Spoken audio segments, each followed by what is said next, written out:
Good morning, a day in life with Papa.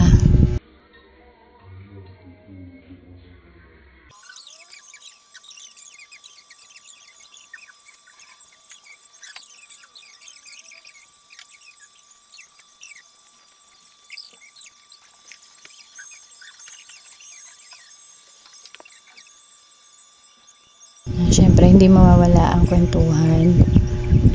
Ayan, dahil minsan lang kami magkita. By the way, laboratory ni Papa ngayon. Kaya kami magkakasama. Yung sister ko naman ipapasok mamaya.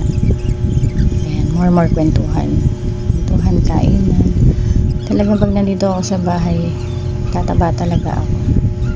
Kasi wala kaming ginawa kundi kumain ng kumain. Hilig talaga namin kumain. Tawanan, kumain. Yan lang ang banding namin talaga. Dito, kinukwento ko sa kanya kung gaano kalaki yung jeep na nasakyan ko. I mean, kung gaano kahaba. Tapos, hindi ako narinig ng jeepney driver. Kaya, ang ending para na akong mauubo. Kaya kami tawa ng tawa. Ayan. More tawa.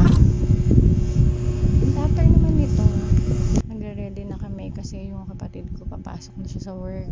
Tapos ako naman uuwi na sa amin sa bahay. Ayan. Ayan, sobrang blessed to have them. Lagi kang aalagaan. Ayan. Ganyan talaga kami magkakapatid.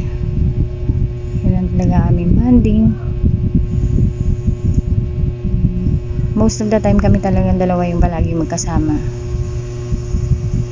Kahit anong oras na kami makauwi, kwentuhan.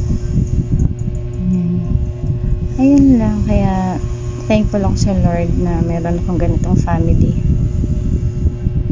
Ayan lang. Have a good day.